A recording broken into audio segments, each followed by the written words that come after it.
Alô? Tô terminando agora o plantão aqui na Nefroclínicas. Vamos tomar um café? Bater um papo? Sobre o quê? Sobre Setembro Verde, o tema do momento.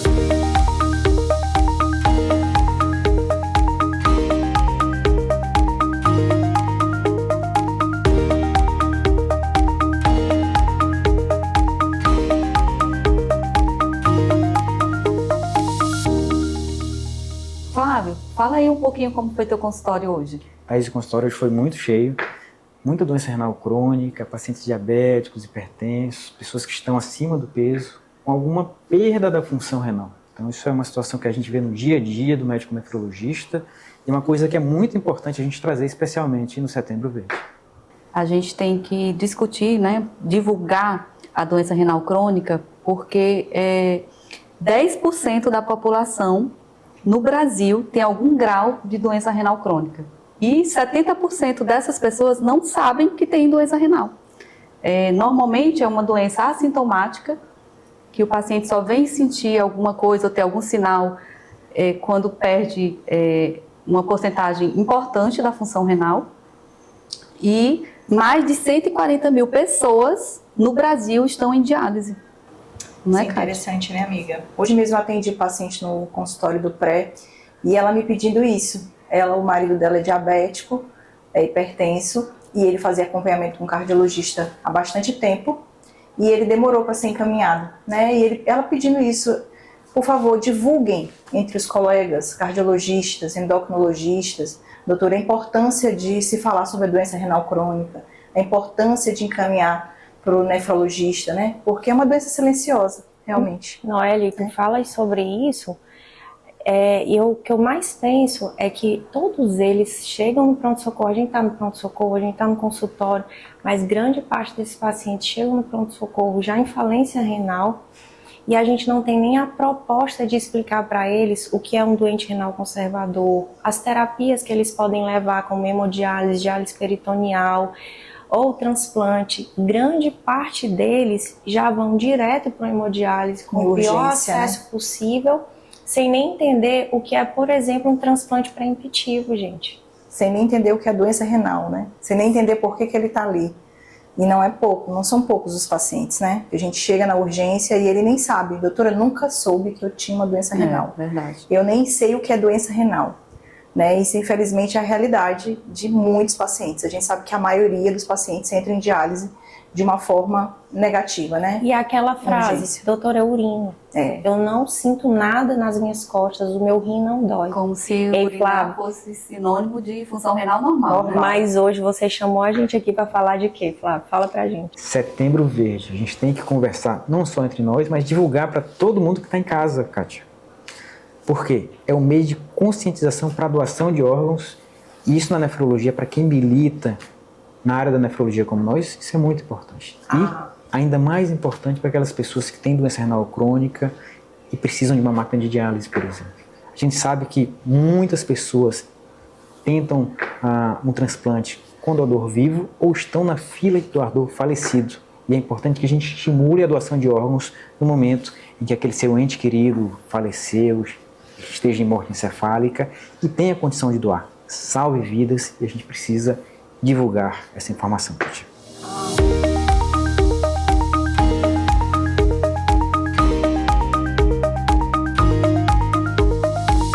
Tema muito bom. Eu amo falar desse tema. Noélia, fala aí. É maravilhoso. Eu sou apaixonada pelo transplante, né? Eu acho que o transplante, ele modifica vidas, né? Ele dá uma nova oportunidade para aquele paciente.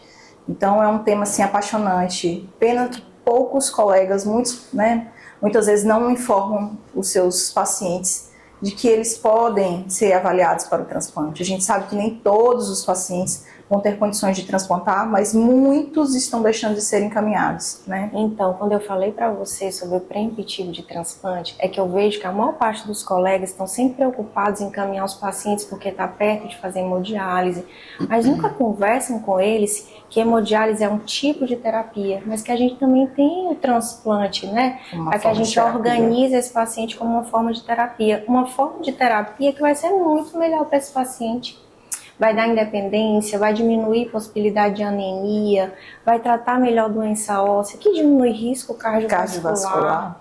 Então a gente precisa de fato falar mais sobre qualidade isso. de vida, né, amiga?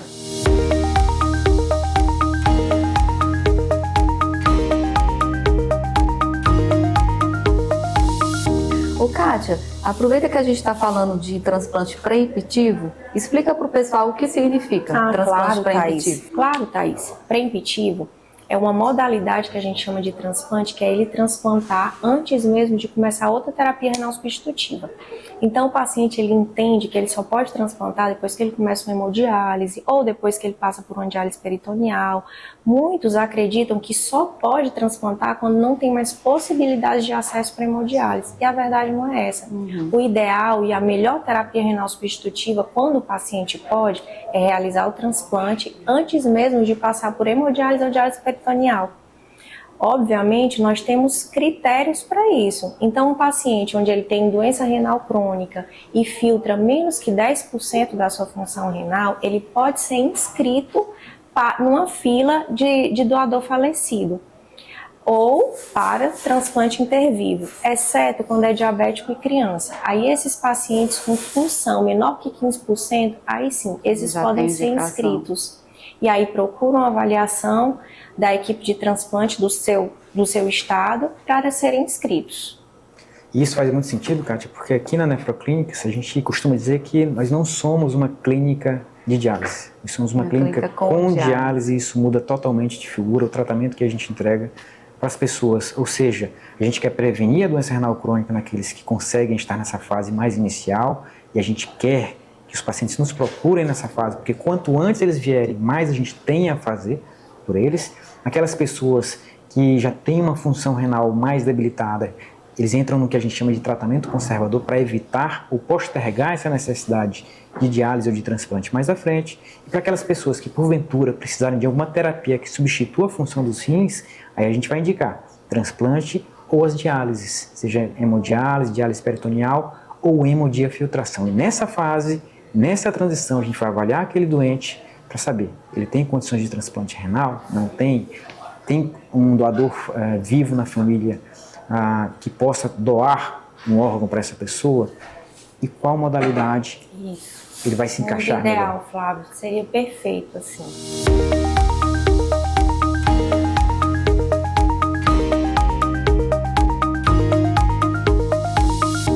Aqui no Maranhão, o transplante ele tem se modificado ao longo do tempo.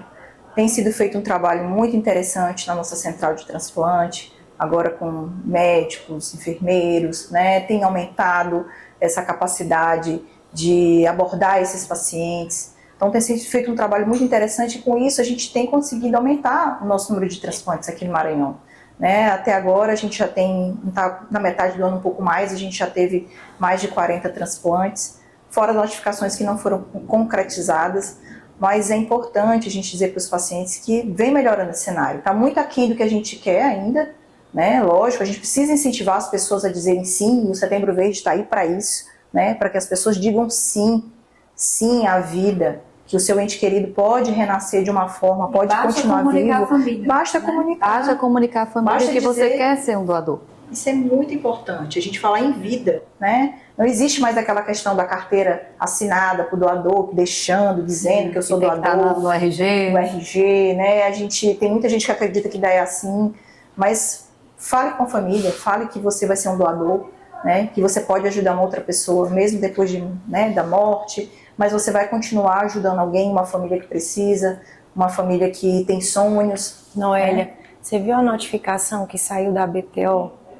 No Brasil, gente, a gente tem em torno de 49% dos potenciais doadores tem negativa familiar. O Maranhão chega a quase 70%. Eu queria entrar nesse tópico. E aí, vamos falar sobre isso, porque na verdade o que a gente precisa mais divulgar é que a gente tem muita crença na morte encefálica, né? A gente tem pacientes que perguntam, doutora, eu já vi gente em coma há anos que saiu. Acordar. Existe essa diferença enorme. O que é coma? O que é morte encefálica? Então, primeiro, quando a gente define coma, na verdade é um paciente que está com sedação ou sem sedação, mas tem atividade neurológica. Esses nossos pacientes de morte encefálica são pacientes que não têm mais atividade nenhuma. A gente tem um serviço muito sério há anos para diagnóstico de morte encefálica, com pelo menos um exame de imagem, com mais de 3 exames clínicos. Então, não tem como não fazer diagnóstico de morte encefálica. Até um falso diagnóstico, né, amiga? Que às vezes as pessoas acham assim, não, estão inventando para retirar o órgão. Querem vender o órgão. Querem vender o órgão. E a gente sabe que a política de transplante é uma política muito séria, né? Não existe essa questão aqui no Brasil de venda de órgãos, de retirar órgãos sem autorização ou sem que uma morte encefálica esteja bem estabelecida, né? Então, é um processo muito sério, que as pessoas precisam acreditar que é sério e que dá certo. Né? E é a realidade, que uma vez com morte encefálica, aquele ente querido nunca vai sair do ventilador, nunca vai conseguir levantar daquela maca. Não existe mais vida. Existem órgãos que batem e órgãos que você pode doar para salvar a vida de alguém. Salvar e dar mais qualidade de vida. Isso. Também, né? E eu acho que a reflexão que a gente tem que trazer para a família que está naquele momento de dor, enlutada, uma pessoa que está em estado grave, em morte encefálica, em um UTI no Hospital do Brasil, é mostrar o nosso sentimento, a nossa dor, mas também esclarecer que aqueles órgãos daquela pessoa pode ajudar outras famílias. Várias, né? E o mais importante, se fosse a família dela precisando de um órgão, Com certeza.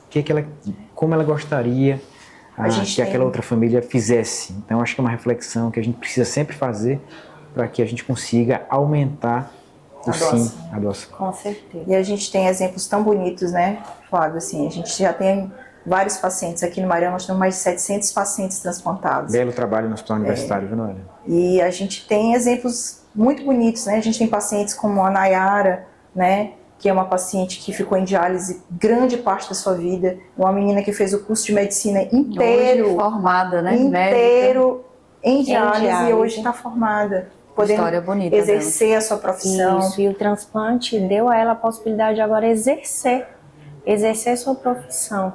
Mas temos também a Ana Tereza, que hoje montou sua empresa de estofados.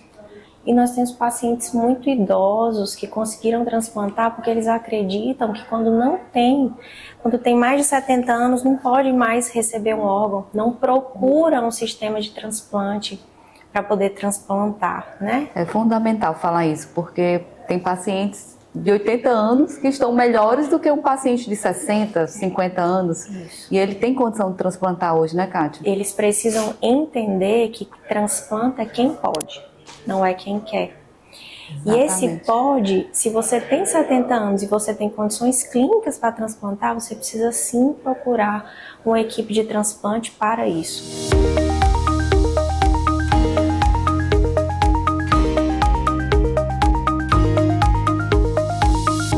O que vocês podem nos dizer sobre contraindicações para transplante? Quando é que aquela pessoa não é candidata para esse tipo de tratamento, gente?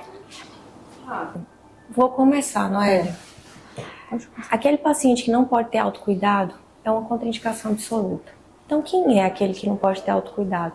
É uma doença neurológica que vai progredir, né? É uma doença psiquiátrica que não tem condição de autocuidado. Então, é uma contraindicação absoluta.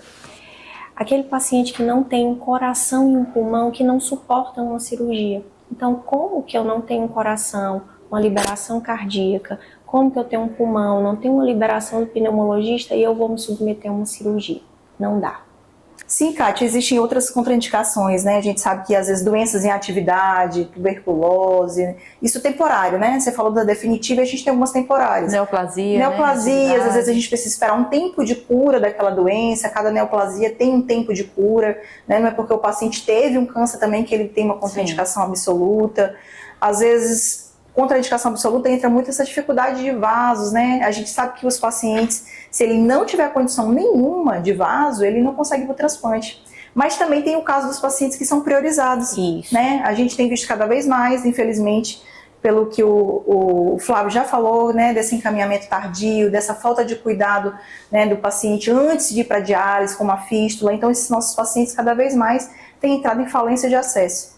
Infelizmente, falência de acesso para o paciente, ele vira muitas vezes um priorizado. Que é o que é priorizado? O priorizado é aquele paciente que não tem condições mais de ficar em uma modalidade de terapia renal, ou a diálise peritoneal, na verdade o correto seria os dois, né? E ele precisa ir para o transplante de uma forma urgente, né? Porque ele corre risco de vida.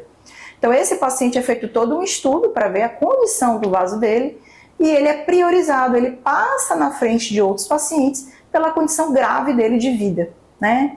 Então isso é importante, né? A gente fala muito dessa questão de lista, de fila. Ah, alguém transplantou na minha frente, eu me inscrevi primeiro e ele transplantou primeiro. Foi o que aconteceu com o Faustão? Com o Faustão, né? A gente vê esse debate do Faustão, falando sobre ter se inscrito pacientes com mais tempo de inscrição e ele acabou transplantando na frente, mas o Faustão entrou nessa priorização, que é justamente isso. O paciente tem um risco, né, de morte eminente, então ele precisa transplantar de uma forma urgente, né?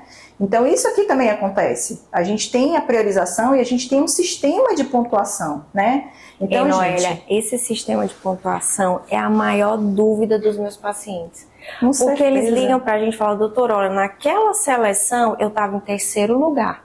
Então a próxima eu vou estar em primeiro, né, doutora? Com certeza, Kátia, é aquilo que a gente está batendo. Não é uma fila, né? O último poderá ser o primeiro. Isso, justamente. Porque existe uma série de pontos, né? Se o paciente é diabético, se o paciente está em falência de acesso. Questão de compatibilidade com aquele rim que surgiu, né? O último da fila pode ser mais compatível do que o primeiro da fila. E né? faz isso, Thaís, para a gente aproveitar melhor o órgão. Porque se o órgão vai para aquele que é mais compatível, aquele órgão tem chance dele durar mais, dele ter menos rejeição, daquele paciente fazer, né, um melhor aproveitamento daquele órgão. Então, é todo um sistema que muitas vezes os pacientes não entendem, que não é aquele númerozinho que eles olham lá, Vocês que eles vão sabiam seguir. Né? que teve um paciente que demorou 11 anos para ser chamado para o transplante. Teve um que se inscreveu em 2 meses foi chamado para o transplante. Então nós temos diversas histórias. O importante é procura, fica inscrito e aguarde a sua vez. Um ponto importante, vocês falaram aí de acesso vascular, que às vezes o paciente, né, chega em situações críticas e são priorizados. Tem aqueles pacientes também que a gente encaminha logo no início, eles não vão por algum tabu, algum receio, medo, e deixa para ir 5, 6 anos depois de diálise. Eu tenho vários pacientes desse jeito. E aí já numa situação mais complicada, né? Com problemas cardiovasculares, com problemas mais sérios de acesso. E aí aproveito esse assunto. O que vocês veem lá no transplante, assim, de maior curiosidade dos pacientes, de medo, dos tabus? O que vocês desses pacientes? Eu vejo de falácias e de assuntos que realmente precisam ser discutidos. As falácias, gente, paciente acha que não pode receber de um doador falecido rim de gênero diferente. Então, homem só recebe de homem, isso não é verdade. Que caso esse doador tenha usado droga, que seja etilista, ele pode incorporar essa característica pós-transplante. Isso não é verdade. A gente tem uma triagem. Primeiro, essas características são inerentes ao procedimento. Então, nada disso vai para o órgão. E depois a gente tem uma seleção extremamente séria, que é o quê? A gente faz uma avaliação sorológica muito séria, a gente faz uma avaliação de infecciosa muito séria com esse receptor, para que a gente tenha, para esse doador, para que a gente tenha um receptor em segurança. Então, isso é importante.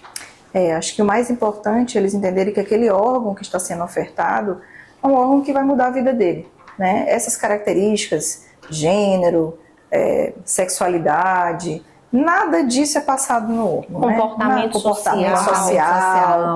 Porque era um presidiário, porque nada disso é passado, né? Nada disso o paciente vai receber, porque ele vai receber um órgão que vai permitir que ele modifique a vida dele. E quando a gente liga de madrugada para eles? Esse é um ponto difícil, né? Eu costumo dizer que a gente fazer essa seleção é um ponto difícil. É importante que o paciente que está inscrito no transplante, ele tem um telefone ativo, atualizado 24 horas, né? 24 horas, porque muitas vezes ele pode perder essa oportunidade. Né? A gente recebeu uma notícia de uma paciente nossa que o rim chegou de madrugada. E é isso né? mesmo. E aí, se não tivesse com o telefone atualizado, se não tivesse acessível, né? Porque tempo é rim. Tempo é rim. Tem uma coisa que eu digo muito para os nossos pacientes aqui da diálise, na clínica, que é, você está em diálise, você precisa estar muito bem para quando chegar. Isso é muito importante, Flávio. Então, se cuide muito bem. Não é porque está na diálise que tem que se entregar, né? Claro, continuar então cuidando a da pessoa saúde. tem que estar muito bem Estilo de vida é estar fundamental. pronta na hora do seu chamado para um transplante renal, sem anemia, um bom controle de cálcio e de fósforo, um bom controle da quantidade de líquido, pressão, diabetes, tudo isso conta. Os exames para que o anuais que a transplante gente um exercício pedir. físico, né? A gente tem batido muito nessa questão do paciente, não é porque ele é renal, se ele tiver uma boa condição cardiovascular que permita dele fazer uma atividade física, dele ter um bom status, né? Então isso é muito importante. Sempre que a gente atende lá, e às vezes a gente vê um paciente mal aderente, fala assim, olha, você não tem que esperar o transplante para dizer assim, vou modificar minha vida no pós-transplante. E não é que vir de agora, todas né? essas falácias que a gente começou no pós-transplante, a gente agora precisa falar da realidade, que é exatamente isso.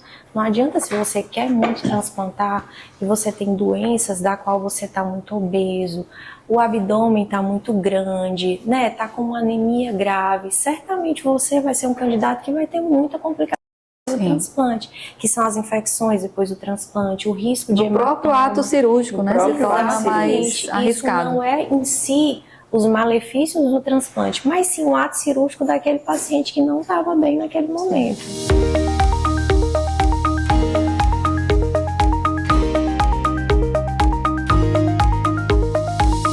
E aí eu puxo uma linha com vocês de como aquelas pessoas que por vezes têm anemia, não fazem o tratamento adequado dessa anemia, que é decorrente da doença renal crônica, e por vezes precisam transfundir ao longo da sua jornada da saúde. Como é que transfusão sanguínea interfere na possibilidade do sucesso de um transplante, gente? A gente já começa assim, por favor, cuidem da anemia e não transfundam. Então a resposta inicial é essa. Eu estou sempre batendo nessa tecla, porque a gente vê muitas transfusões deliberadas. Desnecessárias, né, muitas Kátia? Vezes. Outro dia, acho que você fez até um bate-papo com o Yuri, ele falando isso. A anemia vai até onde o seu médico permitir, né? Porque muitas vezes o médico, ele vê uma hemoglobina num paciente de 7, 7,5, mas o paciente está estável, ele não tem nenhum sintoma, né, da anemia, ele não tem uma descompensação da doença. Então vamos investir na eritropoetina, no ferro, segura um pouco essa transfusão, porque às vezes é mais, né, a gente fica um pouco, o médico, nós ficamos um pouco tendenciosos a querer que o paciente alcance logo essa hemoglobina de 10, que a gente sabe que é importante, mas se o paciente tiver assintomático, a gente sempre tem feito essa orientação.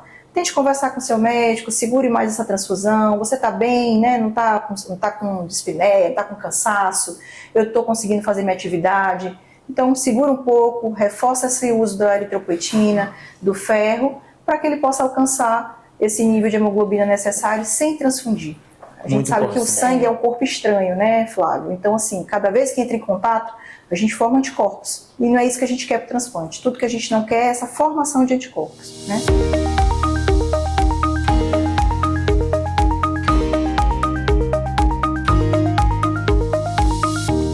Então, um exame que é muito importante e que as pessoas perguntam muito, gente, é sobre o painel. O que é esse chamado painel e para que ele serve na avaliação de uma pessoa para transplante de rim? Uma vez, eu recebi uma pergunta que era assim, na verdade é uma receptora, diz, doutora, o meu painel é de 50%. O que significa isso? Então, assim, painel pra gente é a possibilidade que você tem de transplantar. De uma forma mais clara, quanto maior o seu painel, menor é a sua possibilidade de transplantar. Então, todas as vezes que a gente pega um painel, não significa que aquele paciente nunca irá transplantar, mas significa que a chance irá diminuir. Toda vez que eu penso que ele vai transplantar, toda vez que aquela mulher fica gestante, toda vez que aquele paciente já transplantou ou já recebeu um sangue, de alguém, eu tenho esse painel que vai aumentar e essa possibilidade de transplante vai diminuir. Alguns centros fazem dessensibilização, que é para diminuir esse painel. Aqui no Maranhão, essa dessensibilização não é feita. E cada vez mais, por transfusões deliberadas, por pacientes que estão perdendo transplante, a gente tem essa possibilidade de transplantes serem reduzidas. Por isso é importante a gente falar para os pacientes dessa questão da transfusão, falar para os pacientes que o painel elevado, a gente já consegue também, Flávio, mandar alguns pacientes para fora, né? Eles têm essa possibilidade, porque a gente sabe que diminui a chance dele de transplante. Então, o Estado nos permite isso também, e a gente tem feito isso com alguns pacientes que demonstram interesse e a gente oferece essa possibilidade. Mas a gente sabe que realmente a questão do painel dificulta, não é que impossibilita, mas dificulta realmente de achar um doador compatível. Mas que com tratamento direcionado, como no caso de uma dessensibilização, como a Kátia falou, a gente pode também inverter esse jogo. Né? Pode. E às vezes você tem um doador que é muito compatível, né? Às vezes ele pode ter alguém da família. Eu mesmo tenho uma paciente que tem um painel de quase 100%, mas ela tem um irmão que é idêntico. Olha aí, né? legal. Então tem isso. Lógico que isso não é para todo mundo, mas existe um processo de tratamento. Não dá para jogar a toalha. Que não dá para jogar a toalha, né? A gente não precisa desistir.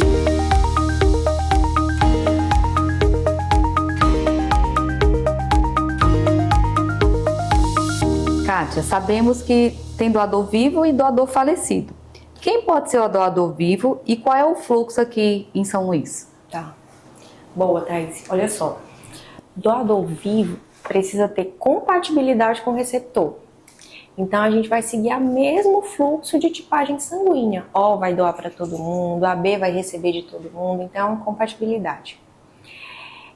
A lista, na verdade, a gente não tem lista para doador vivo, porque na verdade basta você ter seu doador, procurar um centro de transplante que faça essa cirurgia. Hoje no Maranhão nós temos 2 centros de transplante para transplante intervivo. É o Hospital São Domingos e é o Hospital Dutra. O importante também é que aquele doador vivo, para que a gente garanta uma cirurgia e uma qualidade de vida pós-transplante, é um doador que precisa ser saudável. Sim. Então a gente imagina um doador que não tenha comorbidades. Se tiver doença, que seja uma doença controlada e que tenha função renal, claro, normal. E que não tenha nenhuma doença que a gente entenda que vai ter um malefício para aquela doença renal. Porque o que eu mais falo para o meu paciente é que eu preciso causar um bem sem levar a um mal. Então, não existe a gente transplantar e ter um doador vivo que não tenha condições clínicas. Disso, toda vez que a gente tiver um doador com seu receptor, eles procuram um centro. Para doador falecido, a gente tem o fluxo do Dutra, não é, Noêlia? Isso. Para doador vivo e falecido, né? O que a gente precisa fazer? Se o paciente ser encaminhado pelo médico nefrologista, ele faz um encaminhamento simples, encaminha o paciente para consulta no pré-transplante. Se for um paciente de São Luís, ele vai ser encaminhado para a Semarc. Se for um paciente fora da cidade de São Luís, ele vai ser encaminhado via TFD, né? Alguns municípios possuem a sua própria Semarc e os que não possuírem, né, no interior do Maranhão, eles vão via TFD. É um tratamento fora de domicílio. Ele deve procurar a Secretaria de Saúde do seu município, né, com encaminhamento, e essa Secretaria de Saúde é que faz toda essa regulação da consulta aqui em São Luís, né? O doador, quando o paciente tiver o doador, ele deve ser encaminhado junto com o receptor, né? Faz o encaminhamento, eles precisam levar o quê? Um encaminhamento médico e uma tipagem sanguínea, né? Para a gente ver essa compatibilidade. Lembrando, pegando o gancho aqui de Kátia, esse doador aqui pelo nosso protocolo, ele precisa ter mais de 30 anos, né? Ele não pode ser abaixo dessa idade. E aqui, normalmente, no hospital universitário, a gente não faz a doação de filho, né, para pais. Pensando que muitas dessas doenças podem se manifestar mais na frente, né? Nem no hospital universitário e em muitos centros do Brasil inteiro, né? Muitos Olha que a gente entende esse malefício que pode gerar para o paciente. Sim.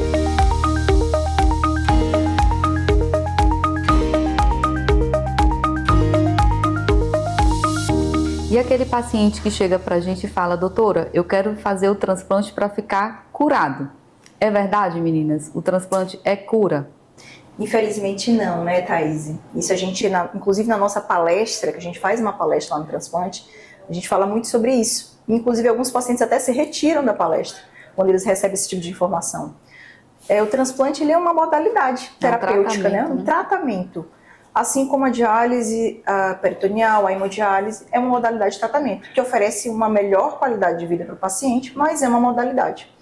E a gente sabe que o transplante, ele tem o risco, inclusive, de não dar certo. Por mais que aquele paciente esteja bem preparado, por mais que aquele órgão tenha sido bem avaliado, né? A gente sabe que tem riscos inerentes de rejeição, de trombose. Então, a gente sabe que são pequenos o número desses casos, é menos de 5% na literatura, mas é importante que ele saber que existe esse risco, né? O de risco não dar da certo. recidiva da doença de base. Isso. Quantos pacientes nós temos que chega para avaliação do transplante e eles não sabem porque perdeu a função renal.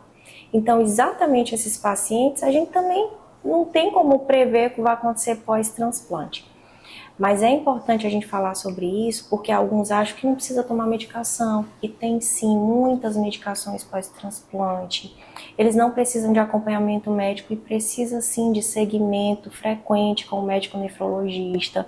Especialmente no começo, né, Kátia? Que é aquela fase mais delicada, os primeiros 6 meses. Né? A gente tem muita gente que sai de suas cidades, precisa ficar na cidade satélite onde transplantou, pelo menos nos 3 primeiros meses. Então, o transplante, a gente vai usar sempre o jargão, não é para quem quer, mas sim para quem pode.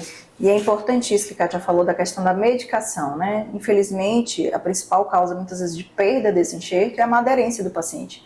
No primeiro ano, Flávio, eles costumam ficar muito mais preocupados, porque tem aquele medo inicial de perder, e com o tempo eles vão relaxando, aí voltam às suas atividades, voltam para a sua cidade, muitas vezes, e às vezes começam a ter hábitos, né, que não são saudáveis, começam a deixar de levar a medicação quando saírem, de tomar no horário correto. E isso tudo a gente sabe que pode levar aquele rim a durar menos. Né? Na literatura a gente tem uma média de vida de 10, 15 anos, mas isso pode ser para mais, isso pode ser para menos. Né? Então é individualizado, depende muito do cuidado que aquele paciente vai ter, depende das intercorrências no pós-transplante, que vai nos dizer quanto tempo vai durar aquele rim. Mas o que é importante a gente deixar de recado é que é importante esse paciente fazer a sua parte, né? O seu papel. Qual é o seu papel? Comparecer às consultas, tomar as medicações nos horários, cuidar bem do seu diabetes, da sua pressão. Isso eles não deixam de ser, né? Hipertensos, diabéticos. Como qualquer pessoa, independente de transplante ou não. Qualquer pessoa. Né? E manter um estilo de vida saudável, fazer sua atividade física, ingerir água, se alimentar de forma correta, evitar medicamento de prescrição, né? Que não seja de prescrição médica. Então a qualidade de vida é sempre, desde que eles estão na diálise e no pós-transplante continua do mesmo jeito. Né? Isso vai fazer com que o órgão dure mais. Eles perguntam, doutor, o que eu posso fazer para esse meu órgão durar mais? Não tem segredo, não é mágica, é cuidado. Cuidado, medicação, cuidado com o estilo de vida, isso é que vai fazer o seu órgão durar mais. Não tem mistério, né? Maravilha, esse cuidado no pós-transplante e a aderência daquela pessoa ao tratamento é fundamental.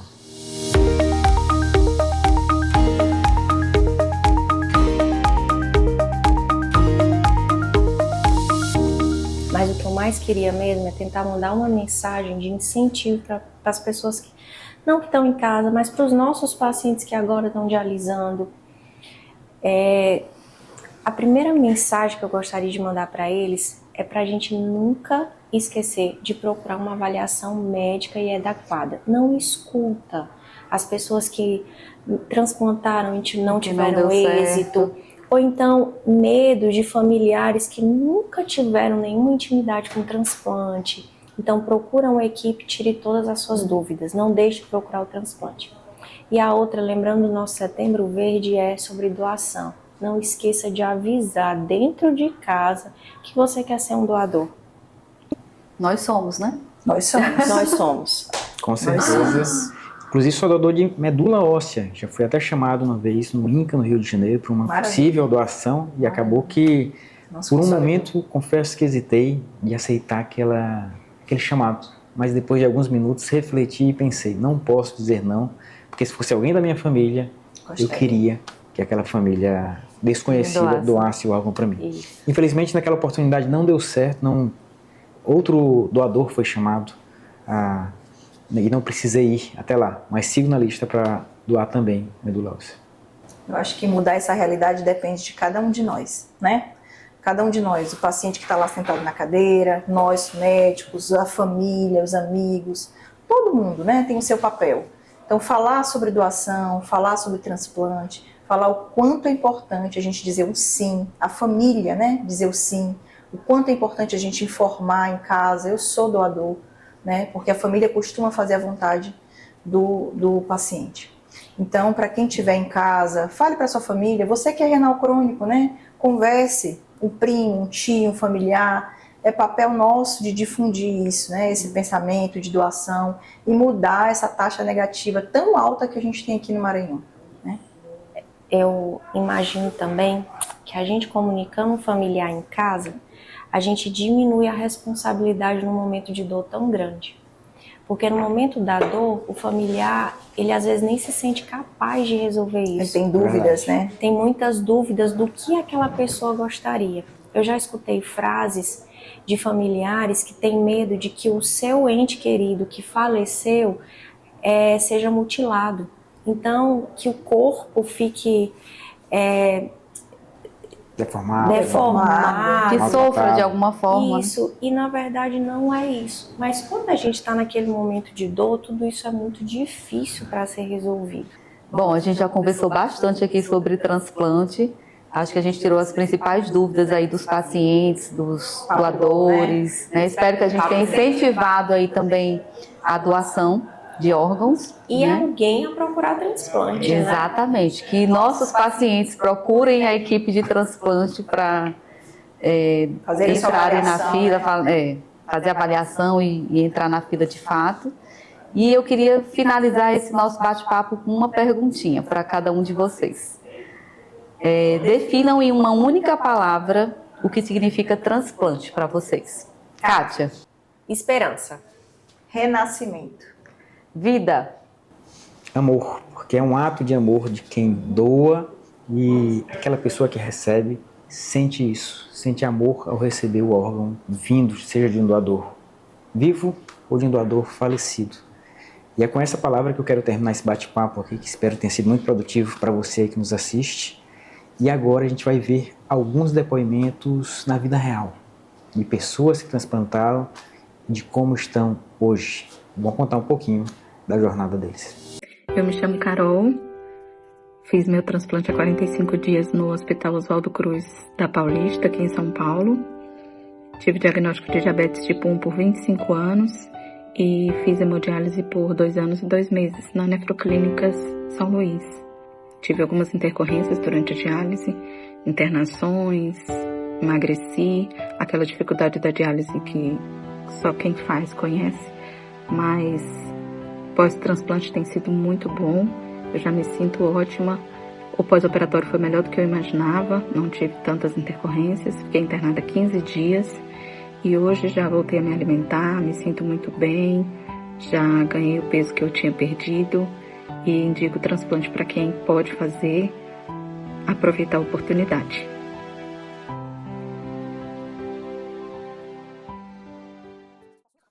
Sou transplantado renal no dia 23 de junho de 2024.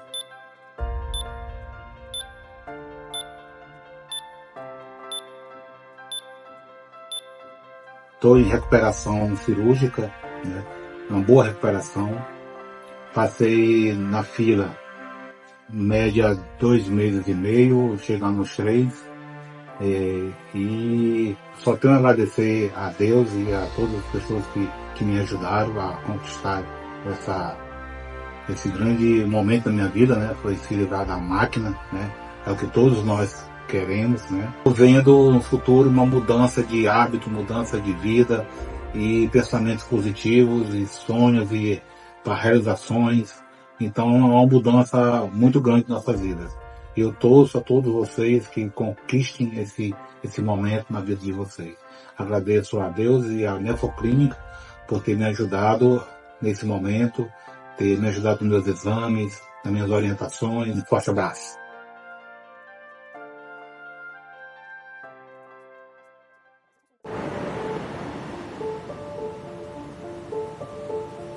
Está fazendo 2 anos que eu me submeti ao meu transplante de rim. A partir daquele momento tive um reinício de vida, de qualidade de vida. E não só comigo aconteceu esse milagre, mas com várias outras pessoas. Apesar de toda essa probabilidade envolvida, esse encaixe ele acontece e acontece de forma bastante positiva. No primeiro dia após, já estava urinando normalmente, que isso já é uma vitória, né? É uma coisa tão simples, esse ato fisiológico, mas que para nós é de uma grandiosa importância. Hoje, completando 2 anos, eu estou me sentindo perfeitamente bem, saudável, estou aqui na minha empresa, com bastante vibração, bastante energia, bastante vigor. E é com vitória, com glória, que eu estou aqui perante vocês dando o testemunho e a motivação para apostar nessa possibilidade. É possível a vitória.